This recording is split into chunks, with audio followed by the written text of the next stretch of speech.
The Black Death, also known as the bubonic plague, wreaked its havoc in the mid-1300s.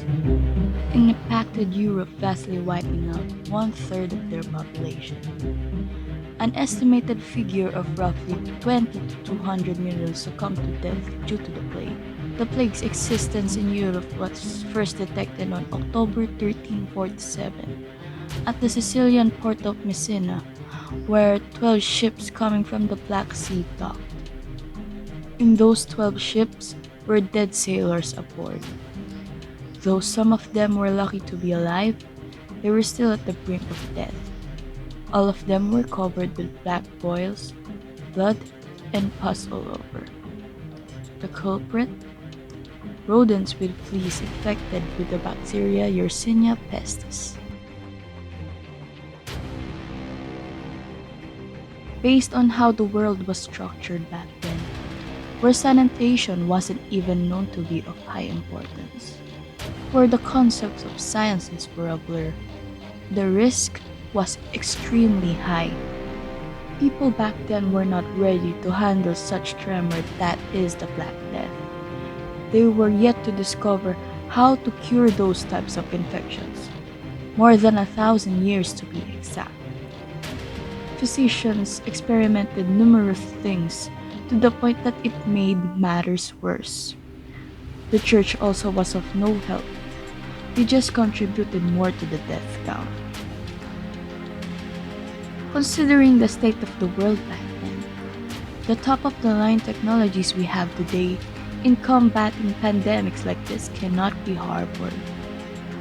Simple ways that could have prevented the contraction of the plague is by staying away from the plague bringer itself, the mice and their fleas.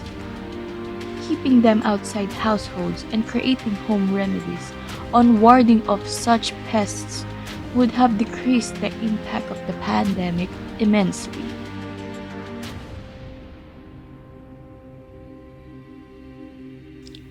The plague originated in China and inner parts of Asia, infecting the army of the Kipchak Khan Janibek while sieging the Genoese trading ports of Kappa in Crimea. Janibek decided to outspread infected corpses from his army across town to counter losing to the Genoese and also to infect his enemies there. Eventually, plague-infested Genoese ships from Kaffa went westward to the Mediterranean ports, which further broadened the reach of the plague to Sicily, North Africa, mainland Italy, Spain, France, Austria, Hungary, Switzerland, Germany, and the Low Countries. A Calais ship brought the plague to Malcolm Regis Dorset in August 1347, and then arrived to Bristol, which boosted the spread of the plague at the southwestern countries of England.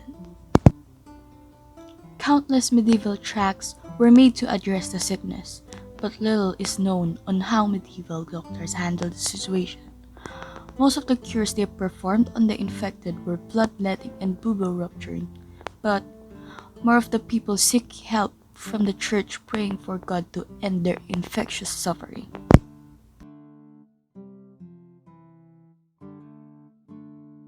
Studies show that the effects of the plague left surviving people in Europe to live longer than 70 years old. After analyzing bones from before and after the plague, scientists discovered that the risk of dying earlier lowered after the first outbreak.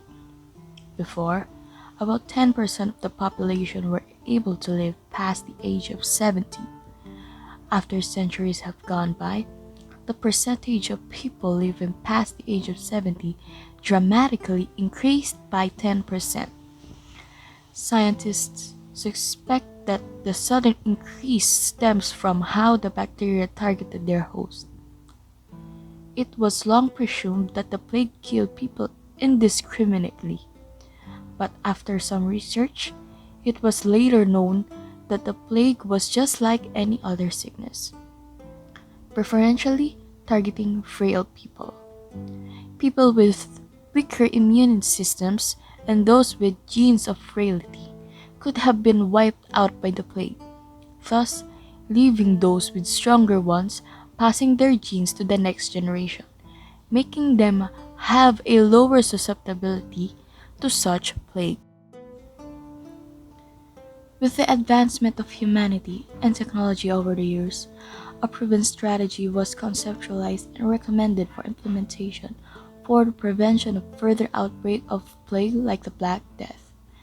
These include the following: coordination of response, enhanced surveillance, laboratory confirmation, contact identification and follow-up, infection prevention and control, safe and dignified burials, social mobilization and community engagement, logistics, risk communication, vector control, partner engagement, research, and resource mobilization.